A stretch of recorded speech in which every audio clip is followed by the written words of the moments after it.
जय श्री कृष्णा मित्रों, आप सभी का स्वागत है। मित्रों, बहुत से लोगों के मन में यह प्रश्न जरूर उठता होगा कि आखिर स्त्रियों को शमशान घाट पर क्यों नहीं ले जाया जाता है। शमशान घाट पर केवल पुरुष ही क्यों जाते हैं? इसके पीछे का कारण क्या है? मित्रों, आज हम इस प्रश्न का उत्तर आप सभी को एक अलौकिक कथा के माध्यम से देने जा रहे हैं। इस कथा को धर्मराज ने देवर्षि नारद जी को सुनाई थी। तो चलिए मित्रों, आपका ज्यादा समय नष्ट ना करते हुए यह कथा प्रारंभ करते हैं। मित्रों, एक बार की बात है, नारायण भक्त देवर्षि नारद जी नारायण नारायण का जाप करते हुए यमलोक में पधारते हैं। नारद जी को आता हुआ देखकर यमराज बहुत प्रसन्न हो जाते हैं और नारद जी से कहते हैं, हे देवर्षि नारद मुनि, यमलोक में आपका स्वागत है। कहिए, आज किस प्रयोजन से यमलोक में आना हुआ है? यमराज के मुख से यह बात सुनकर देवर्षि नारद जी हाथ जोड़ते हुए कहते हैं, हे दंडधारक, हे धर्मराज, आपको मेरा प्रणाम। आज मैं आपके पास अपनी एक शंका लेकर आया हूं। कृपया आप मेरी इस शंका का निवारण कीजिए और मेरे इस व्याकुल मन को शांत कीजिए। तभी धर्मराज मंद मुस्कुराहट के साथ बोले, हे देवर्षि, आपके मन में जो भी प्रश्न है आप निसंकोच होकर पूछिए, मैं अवश्य ही आपकी शंका का समाधान करूंगा। फिर देवर्षि नारद जी कहते हैं, हे धर्मराज, मेरा पहला प्रश्न यह है कि मनुष्य गरीबी से मुक्ति कैसे पा सकता है, और मेरा दूसरा प्रश्न यह है कि किस कारण से स्त्रियों का शमशान घाट जाना वर्जित है। देवर्षि नारद का प्रश्न सुनकर धर्मराज मुस्कुराते हुए बोले, हे देवर्षि, आज आपने समस्त मानव जाति के कल्याण हेतु अत्यंत ही महत्वपूर्ण प्रश्न पूछा है। इस प्रश्न के उत्तर में समस्त मानव जाति का कल्याण छिपा हुआ है। हे देवर्षि, मैं आपके पहले प्रश्न का उत्तर एक महान कथा के माध्यम से देना चाहता हूं। तत्पश्चात मैं आपके दूसरे प्रश्न का उत्तर दूंगा कि महिलाओं का श्मशान घाट जाना क्यों वर्जित है। आप इस कथा को ध्यानपूर्वक पूरा सुनना, तभी आपको आपके प्रश्न का उत्तर प्राप्त होगा। मित्रों, जो भी मनुष्य इस कथा को पूरा सुनते हैं उनके घर से दुख दरिद्रता का नाश हो जाता है और उन्हें गरीबी से छुटकारा मिल जाता है। मित्रों, कथा प्रारंभ करते हुए धर्मराज कहते हैं, हे देवर्षि, प्राचीन समय की बात है। दक्षिण देश में एक नगर था जिसमें दौलत राम नाम का एक धनवान सेठ रहता था। उसके घर में किसी चीज की कोई कमी नहीं थी। उसका व्यापार बहुत अच्छा चल रहा था। उसका परिवार बहुत खुश रहता था। मित्रों, सेठ की पत्नी बहुत ही भोली भाली थी। यदि उससे कोई भी प्रेम से कुछ पूछ लेता तो वह सब कुछ बता देती थी। एक दिन सेठ की पत्नी ने सेठ से पूछा, हे स्वामी, आपका व्यापार कैसा चल रहा है? आप किस प्रकार इतना धन कमाते हो? अपनी पत्नी का ऐसा प्रश्न सुनकर सेठ ने सारी बात बता दी।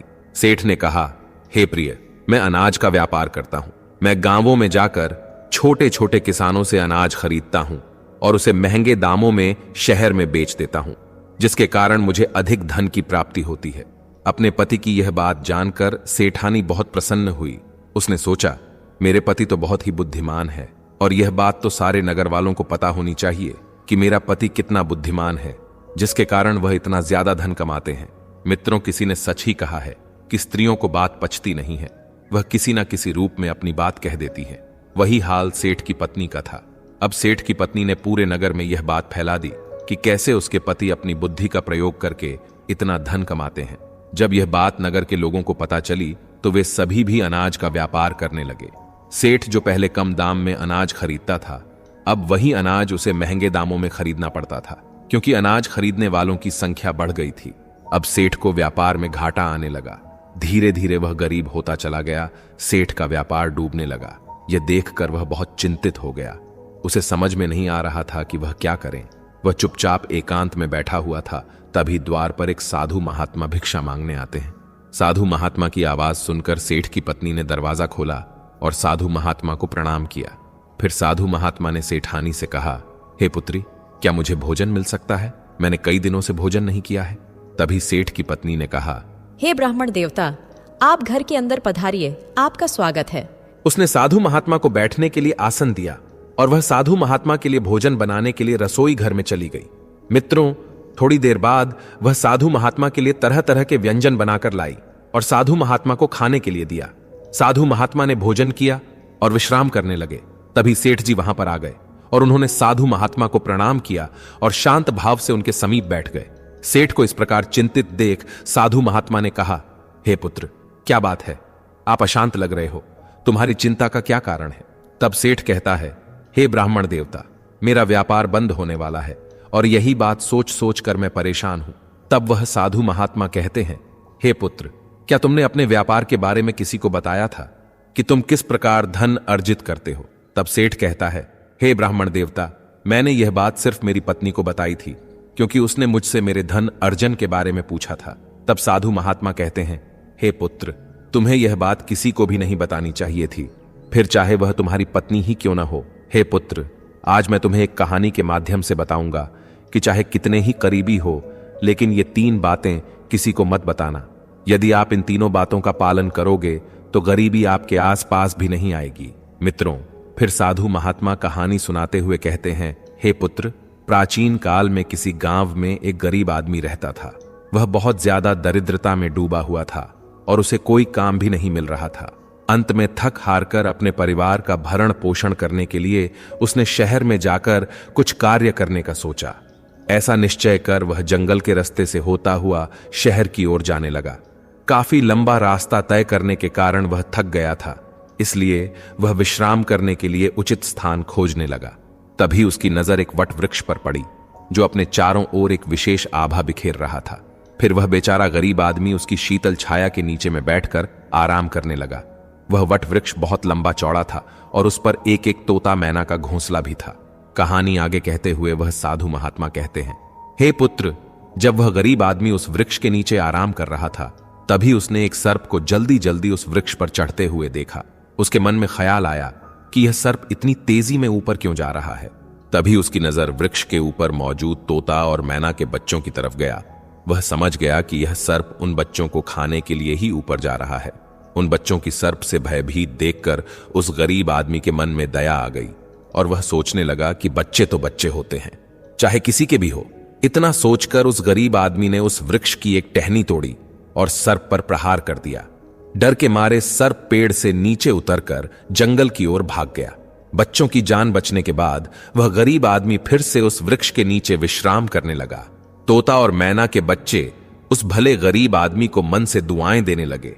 उसी समय तोता और मैना अपने बच्चों के लिए खाना लेकर वापस आ गए। अपने माता पिता को देखकर वे बच्चे अत्यंत प्रसन्न हुए और उन्हें सारा वृतांत सुना दिया। अपने बच्चों के मुख से उस व्यक्ति की प्रशंसा सुनकर तोता और मैना बहुत प्रसन्न हुए और बोले, इस भले व्यक्ति ने हमारे बच्चों के प्राणों की रक्षा की है, हम इसके आभारी हैं। फिर तोता और मैना उस गरीब आदमी के पास जाते हैं और कहते हैं, हे भले मनुष्य, आज आपने हमारे बच्चों की जान बचाकर हमें आपका ऋणी कर दिया है। हम आपका यह उपकार कभी नहीं भूलेंगे। फिर तोता और मैना बोले, हे भले मनुष्य, आप कौन हैं और यहां क्या कर रहे हैं? तब वह गरीब आदमी कहता है, मैं एक निर्धन व्यक्ति हूं और अपने परिवार का पालन पोषण करने के लिए शहर में धन कमाने जा रहा हूं। तभी तोता और मैना बोले, अपने हमारे बच्चों की जान बचाई है, आज से हम तुम्हारे लिए बहुमूल्य मोती लाकर देंगे। हमने सुना है कि यह मोती मनुष्यों के लिए बहुत मूल्यवान होते हैं। हम तुम्हें कुछ मोती देते हैं, तुम उन्हें बेचकर बाजार से अपने लिए कुछ खाने पीने का सामान ले आओ, लेकिन बदले में आज से तुम यहीं रहकर हमारे बच्चों की देखभाल करते रहना। हम तुम्हें प्रतिदिन कीमती मोती लाकर देते रहेंगे। तोता और मैना की बात सुनकर वह गरीब आदमी बहुत खुश हो गया और सोचने लगा, अगर मुझे यही बैठे बैठे धन मिलेगा तो मुझे इतनी दूर शहर जाने की क्या जरूरत है। यह सोचकर उस गरीब आदमी ने तोता और मैना की बात मान ली। मित्रों, कथा को आगे सुनाते हुए सन्यासी महात्मा कहते हैं, हे पुत्र, वह गरीब आदमी तोता के द्वारा दिए हुए कुछ मोती लेकर बाजार गया और उन्हें बेचकर अपने खाने पीने का सामान खरीद लाया और उस वट वृक्ष के नीचे एक झोपड़ी बना ली और वहीं रहने लगा और तोता मैना के बच्चों की देखभाल करने लगा। अब तो तोता और मैना निश्चिंत हो गए। उन्हें उनके बच्चों की रक्षा करने के लिए एक विश्वास पात्र आदमी मिल गया था। अब तो वह बेफिक्र होकर सुबह सुबह अपने घोंसले से उड़ जाते थे और शाम को लौट कर आते थे। अपने बच्चों को घोंसले में सुरक्षित देखकर वे बहुत खुश होते थे और उस गरीब आदमी का धन्यवाद करते थे और बदले में उसे बहुमूल्य मोती लाकर देते थे। समय बीतने लगा। अब उसे तोता और मैना के बच्चों की देखभाल करते करते कई महीने बीत गए थे। इधर तोता और मैना के बच्चे भी धीरे धीरे बड़े हो गए। अब उस गरीब आदमी को अपनी पत्नी और बच्चों की याद आने लगी। फिर उसने एक दिन तोता और मैना से कहा, हे पक्षियों, बहुत दिन हो गए हैं, मैं अपने घर नहीं गया। पता नहीं हमारी पत्नी और बच्चे कैसे और किस हाल में हैं। यह सुनकर तोता और मैना ने कहा, हे भले मनुष्य, अब तुम निश्चिंत होकर अपने घर जाओ और अपने बच्चों के साथ रहो।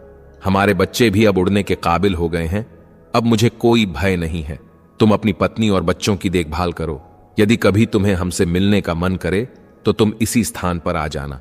मित्रों, इतना कहकर तोता और मैना उस गरीब आदमी को ढेर सारे मोती दे देते हैं। अब वह गरीब व्यक्ति उन मोतियों को अपने साथ लेकर अपने घर पहुंच जाता है। उसने वह मोती अपनी पत्नी को दिखाए।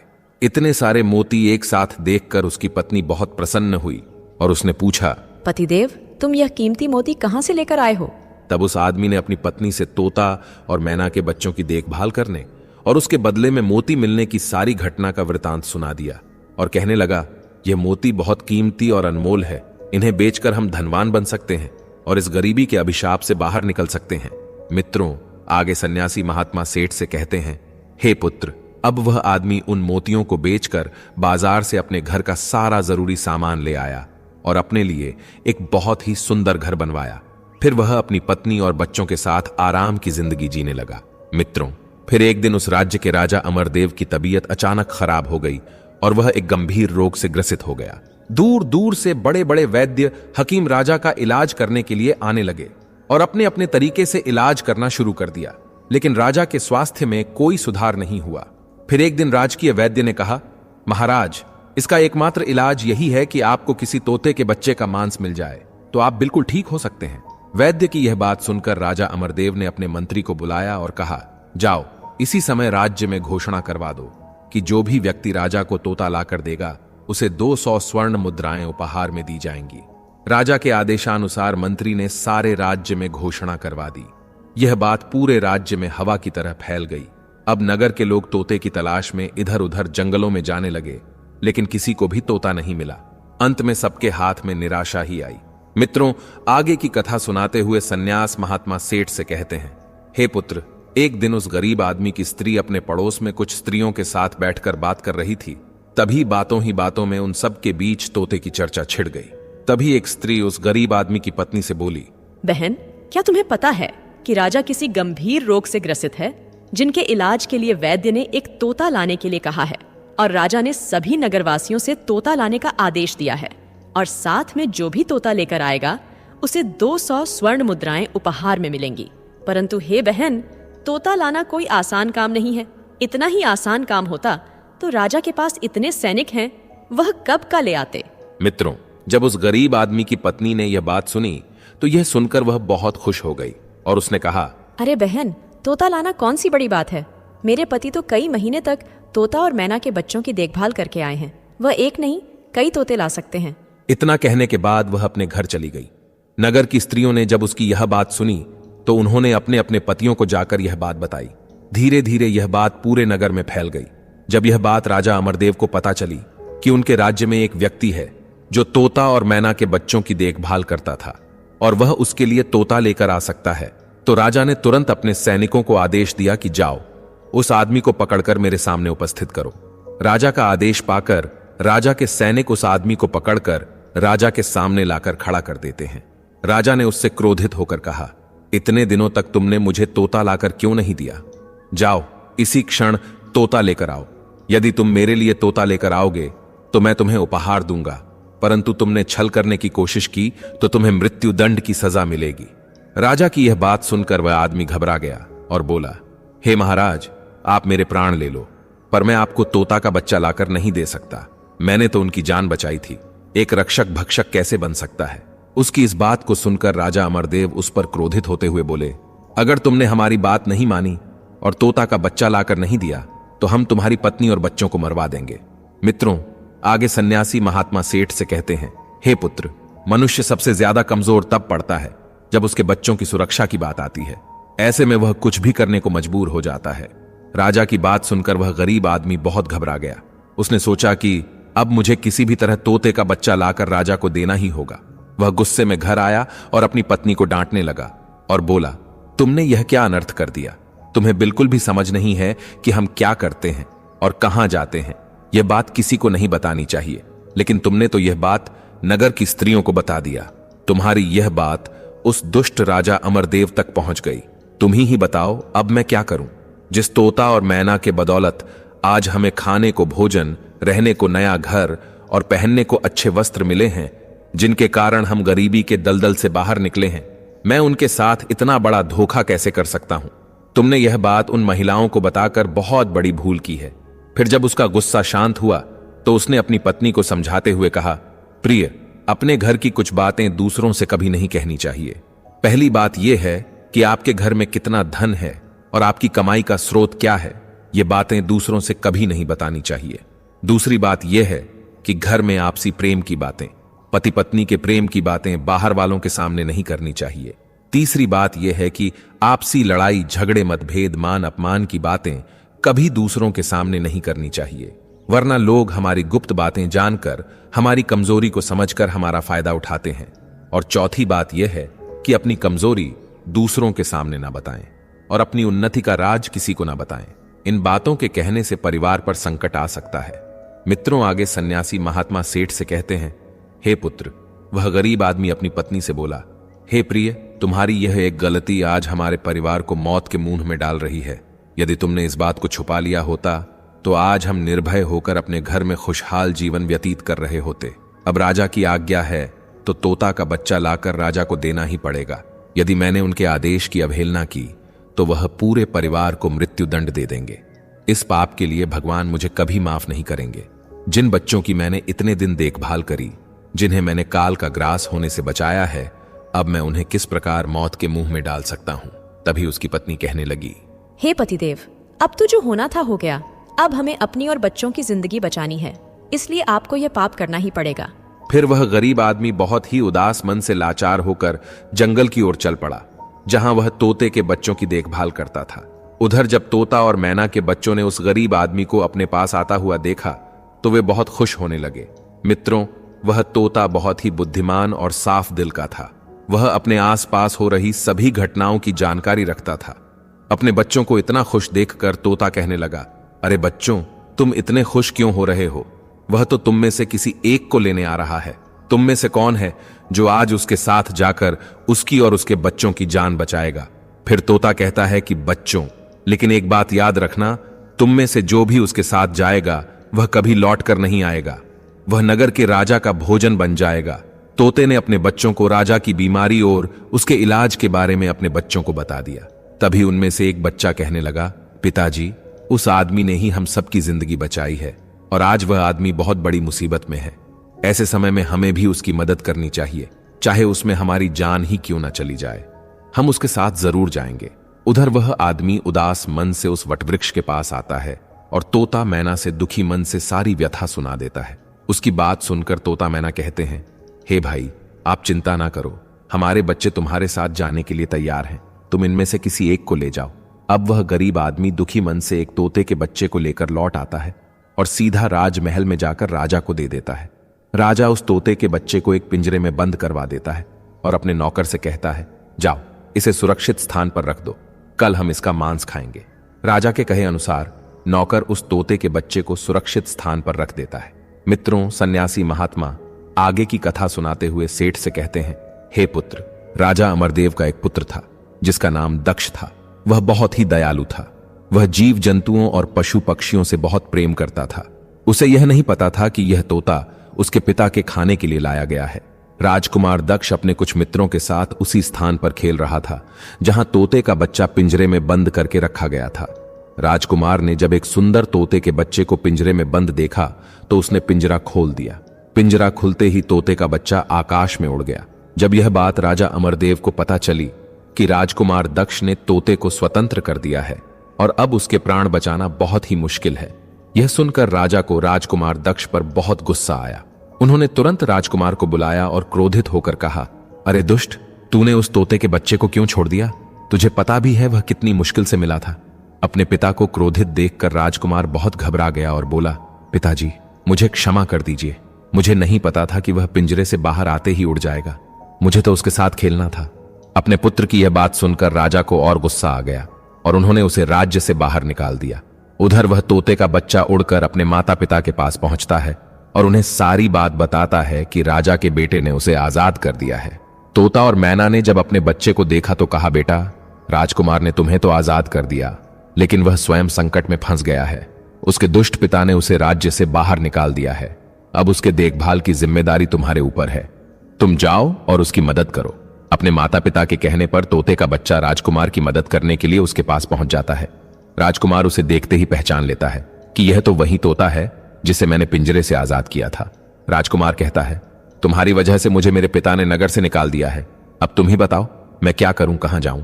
तभी तोते का बच्चा कहता है, हे राजकुमार, तुम चिंता मत करो, तुमने मेरी जान बचाई थी, इसीलिए मैं तुम्हारी मदद करने के लिए आया हूं। यह सुनकर राजकुमार दक्ष बहुत प्रसन्न हो जाता है। फिर वह तोता और राजकुमार दूसरे नगर की ओर चल देते हैं। चलते चलते वह दोनों दूसरे नगर में जा पहुंचते हैं। तभी उन्हें एक सुंदर बगीचा दिखाई देता है और वह दोनों फल खाने के लिए बगीचे में जा पहुंचते हैं। उसी बगीचे में वहां के राजा की पुत्री भी अपनी सहेलियों के साथ घूमने आया करती थी। उस राज्य के राजा की पुत्री का नाम योगिता था। राजकुमारी योगिता अत्यंत ही सुंदर और रूपवती थी। उसकी खूबसूरती की चर्चा पूरे नगर में होती थी। राजकुमार और तोता उस बगीचे में बैठे हुए थे। तभी वहां राजकुमारी योगिता अपनी सहेलियों के साथ बगीचे में घूमने आती है। राजकुमारी को देखकर राजकुमार दक्ष वृक्ष के पीछे छुप जाता है और वह तोता राजकुमारी के सामने पहुंच जाता है। राजकुमार दक्ष पेड़ के पीछे से राजकुमारी को देख रहा था। जब उसने राजकुमारी को देखा तो वह उस पर मोहित हो गया।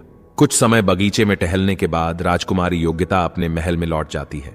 इधर राजकुमार पूरी तरह से राजकुमारी के ख्यालों में डूब गया। उसे कुछ भी अच्छा नहीं लग रहा था। उसने यह बात तोते से बताई तो उस तोते ने कहा, हे राजकुमार, आप चिंता मत करिए, मैं तुम्हें राजकुमारी से मिलवा दूंगा। फिर राजकुमार ने तोते से कहा, हे मित्र, तुम मुझे किसी भी तरह उस राजकुमारी से मिला दो, मैं उसके बिना अब एक पल भी नहीं रह पाऊंगा। फिर तोता बोला, हे राजकुमार, धैर्य रखिए, मैं अभी पता लगाकर आता हूं कि राजकुमारी कहां रहती है और तुम उससे कैसे मिल सकते हो। इतना कहकर वह तोता महल की ओर उड़ जाता है। मित्रों, राजकुमारी के महल में चारों तरफ सैनिक तैनात थे, लेकिन तोता उड़ता हुआ ऊपर से जाता है और जाकर राजकुमारी के कक्ष के बाहर बैठ जाता है। तोता वहां से सब नजारा देखता है और सारी बात आकर राजकुमार को बताता है कि हे राजकुमार, महल में जाकर राजकुमारी से मिलना बहुत मुश्किल है, क्योंकि राजकुमारी के आसपास सैनिकों का बहुत ही कड़ा पहरा है। फिर वह तोता कहता है, हे राजकुमार, आप अपने हाथ का कड़ा मुझे दे दो, मैं तुम्हारा कड़ा आज राजकुमारी के पास पहुंचा दूंगा और उसकी चुनरी ले आऊंगा। मित्रों, तोते के कहने पर राजकुमार ने अपने हाथ का कड़ा तोते को दे दिया। तोता राजकुमार का कड़ा लेकर रात में राजकुमारी के पास रख आता है और राजकुमारी की चुनरी साथ ले जाता है।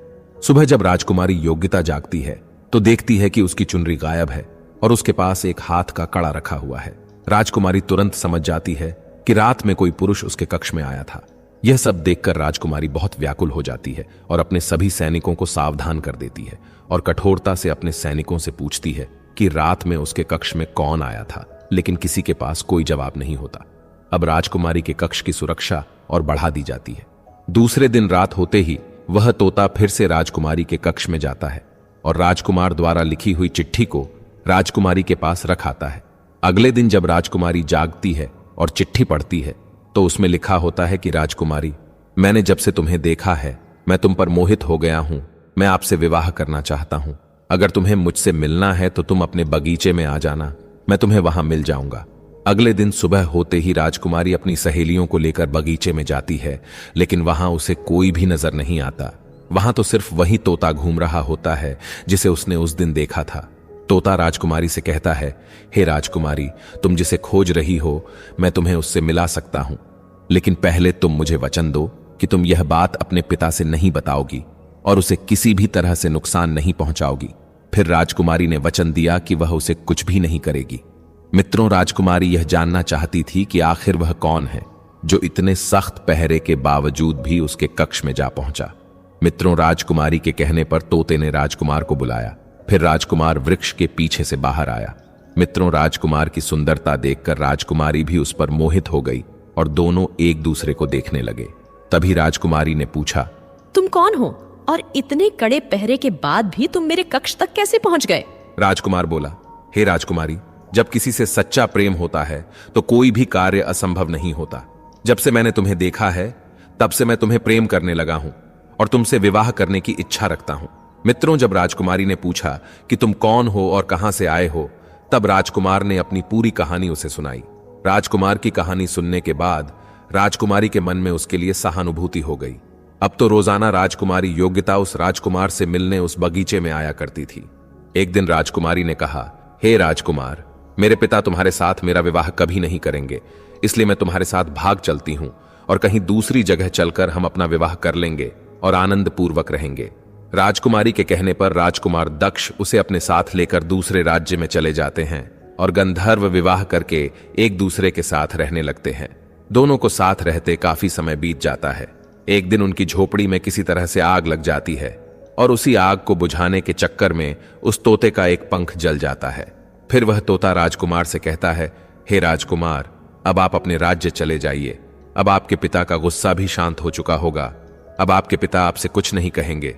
जब वह आपको अपनी बहू के साथ देखेंगे तो वह आपको माफ कर देंगे। मेरा तो एक पंख जल गया है, मैं अब उड़ नहीं सकता, इसलिए मैं कुछ दिन तक यहीं रहकर अपने नए पंख आने का इंतजार करता हूं। जब मेरा पंख दोबारा से आ जाएगा तो मैं आपसे मिलने के लिए जरूर आऊंगा।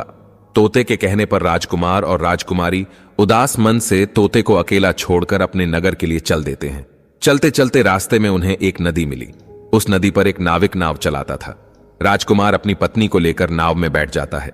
जैसे ही नाव नदी के बीच में पहुंचती है तो नाव में मौजूद एक चूहा नाव में छेद कर देता है। थोड़ी देर बाद उन्होंने देखा कि नाव के अंदर धीरे धीरे पानी आने लगा है, क्योंकि उस चूहे ने नाव को काटकर उसमें छेद कर दिया था, जिससे नाव में पानी भरने लगा। जब नाव में पानी बढ़ने लगा तो नाव पानी में डूबने लगी। धीरे धीरे जब नाव पूरी तरह डूब गई तो उसी समय राजकुमारी और राजकुमार पानी में बहने लगे। पानी के बहाव से राजकुमार बहुत दूर पहुंच गया और राजकुमारी योग्यता नदी में बहती हुई दूसरे राज्य में जा पहुंची। उसी समय बगीचे का माली पेड़ों को सींचने के लिए पानी नदी से भर कर ला रहा था। जब उसने सुंदर लड़की को देखा तो वह भागकर महल में जाता है और राजा को यह खबर देता है। राजा जब सुंदर लड़की को देखता है तो वह उस पर मोहित हो जाता है और उस राजकुमारी को अपने महल में ले आता है। कुछ दिन बीतने के बाद जब राजकुमारी ठीक हो जाती है तो एक दिन वह देखती है कि राजा उसके करीब खड़ा है। राजा पहले ही राजकुमारी योग्यता के चेहरे को घूर कर देख रहा था, क्योंकि वह राजकुमारी के रूप पर मोहित हो चुका था और उससे विवाह करना चाहता था। मित्रों, उस राजा ने राजकुमारी से कहा, हे सुंदरी, तुम्हारा इस दुनिया में अब कोई नहीं है। अब तुम हमारी पत्नी बन जाओ, तुम हमारी रानी बन जाओ और हमारे महलों में बड़े आराम के साथ रहो। मित्रों, राजकुमारी योग्यता सुंदर तो थी ही, साथ में बहुत ही बुद्धिमान भी थी। उसने अपने मन में ने विचार किया कि यदि वह इस समय राजा को विवाह करने से मना करती है तो राजा उसके साथ जबरदस्ती करेगा। इसलिए उसने राजा से कुछ दिनों के लिए समय मांग लिया और बोली, हे महाराज, मुझे कुछ दिन का समय चाहिए, उसके बाद मैं आपके साथ विवाह कर लूंगी। अब राजकुमारी उसी राजा के महल में रहने लगी और गरीब असहाय लोगों को भोजन करवाने लगी। उधर राजकुमार दक्ष अपनी पत्नी से बिछड़ने के बाद इधर उधर भटक रहा था। फिर एक दिन संयोगवश वह उसी राज्य में जा पहुंचा जहां उसकी पत्नी रहती थी। उस समय राजकुमारी गरीबों को भोजन करा रही थी। राजकुमारी ने जब राजकुमार दक्ष को देखा तो वह उसे देखते ही पहचान गई और उसकी आंखों में आंसू आ गए। राजकुमारी ने राजकुमार को एकांत में बुलाया और सारी सच्चाई बताई। उसने कहा, हे स्वामी, आप यहाँ आराम से रहिए और इस राजा की नौकरी कीजिए। जब हमें मौका मिलेगा तब हम यहाँ से भाग चलेंगे। मित्रों, राजकुमार दक्ष ने राजकुमारी की बात मान ली और राजा का नौक बनकर महल में रहने लगा। वह राजकुमारी योग्यता की सहायता करने लगा और गरीबों को भोजन परोसने लगा। राजा को यह नहीं पता था कि राजकुमार उसका पति है। राजा तो उसे अपना नौकर समझता था। इधर राजकुमार दक्ष राजकुमारी योग्यता के साथ पक्षियों को दाना डालता था। एक दिन वही तोता राजकुमारी के यहां दाना चुगने आया। अब उसके नए पंख निकल आए थे। जब वह दाना चुगने आया तो वह राजकुमार और राजकुमारी को पहचान गया। राजकुमार ने जब तोते को देखा तो उसकी आंखों में आंसू झलक आए और उन्होंने तोते को पूरी कहानी सुनाई कि वे इस प्रकार से यहां फंस चुके हैं और राजा को भी नहीं पता कि वे पति पत्नी हैं। तब तोता कहने लगा, हे राजकुमार, आप चिंता मत करो, आज रात राजा के सभी सैनिक सो जाएंगे, तब हम तुम्हें यहां से निकालकर तुम्हारे पिता के घर पहुंचा देंगे। मित्रों, फिर जब रात होती है तो राजा के सभी सिपाही गहरी नींद में सो जाते हैं। जब सभी सैनिक सो गए तो उसी समय राजकुमारी और राजकुमार महल से निकल पड़े। रात के अंधेरे में राजकुमार अपनी पत्नी और तोते के साथ अपने पिता अमरदेव के राज्य में पहुंच गया। अपने पुत्र को देखकर राजा अमरदेव बहुत प्रसन्न हुआ। उसे अपनी करनी पर पश्चाताप हुआ कि उसने अपने पुत्र को नगर से निकालकर बहुत बुरा किया। वह बार बार अपने पुत्र से क्षमा मांगने लगा। तभी राजकुमार ने बताया, पिताजी, मेरी रक्षा उसी तोते ने की जिसे आप मारक खाना चाहते थे। उसी ने मेरे प्राण बचाए हैं और मुझे शत्रुओं से छुटकारा दिलाया है। राजकुमार के मुख से तोते की बात सुनकर राजा बहुत प्रसन्न हुआ और उसी दिन से राजा ने प्रण किया कि आज से हमारे राज्य में कोई भी पशु पक्षियों को नहीं मारेगा और सभी लोग उन्हें दाना देंगे। मित्रों, आगे वह सन्यासी महात्मा सेठ से कहते हैं, हे पुत्र, इस प्रकार कुछ बातें बताने पर जीवन में घोर संकट आ सकता है, इसीलिए यह 3 बातें किसी को भी नहीं बताना चाहिए। जैसे आपने अपनी पत्नी को बताया कि आप किस प्रकार धन अर्जित करते हैं और आज आपका व्यापार खतरे में है। मित्रों, अब सेठ को अपनी गलती का एहसास हुआ और उन्होंने अपनी पत्नी को भी समझाया। तभी धर्मराज देवर्षि नारद जी से कहते हैं, हे देवर्षि, इस कथा को सुनने के बाद आपको आपके पहले प्रश्न का उत्तर मिल गया होगा। अब मैं आपके दूसरे प्रश्न का उत्तर देता हूं कि किस कारण से स्त्रियों का शमशान घाट जाना वर्जित है। मित्रों, यमराज कहते हैं, हे देवर्षि, महिलाओं का स्वभाव बहुत ही संवेदनशील और करुणामय होता है और अंतिम संस्कार के समय वातावरण अत्यंत ही गंभीर और दुखमय होता है, जिसे देखकर स्त्रियां व्यथित हो सकती हैं और रोने लगेंगी, जिससे मृत व्यक्ति की आत्मा को दुख पहुंचता है। आगे यमराज कहते हैं, हे देवर्षि, मृत्यु तो काल का एक समय चक्र है। शमशान घाट को सकारात्मक और नकारात्मक शक्तियों से युक्त स्थान माना जाता है, जहां तांत्रिक और दैवीय क्रियाएं दोनों संपन्न होती हैं। यदि उस समय स्त्रियां शमशान घाट में उपस्थित रहेगी तो वह डर सकती हैं और उनके ऊपर नकारात्मक ऊर्जा का प्रभाव पड़ सकता है, क्योंकि पुरुषों की अपेक्षा महिलाओं का हृदय कोमल होता है, जिससे वह डर सकती है और नकारात्मक ऊर्जाएं शीघ्रता से उन पर हावी हो सकती हैं और उन्हें मानसिक आघात हो सकता है। उनकी शारीरिक और मानसिक स्थिति प्रभावित हो सकती है। मित्रों, आगे धर्मराज कहते हैं, हे देवर्षि, अब आपको आपके सभी प्रश्नों का उत्तर मिल गया होगा। तभी देवर्षि नारद जी कहते हैं, हे धर्मराज, आपके मुख से यह ज्ञान से परिपूर्ण जानकारी पाकर मैं धन्य हो गया। मैं इस ज्ञान को तीनों लोकों में प्रकाशित करूंगा। मित्रों, इस प्रकार से आज की कथा समाप्त हुई। उम्मीद है आपको यह ज्ञान से परिपूर्ण कथा अच्छी लगी होगी। यदि आपको यह कथा पसंद आई हो तो कमेंट में जय श्री हरि विष्णु, जय भोलेनाथ अवश्य लिखें।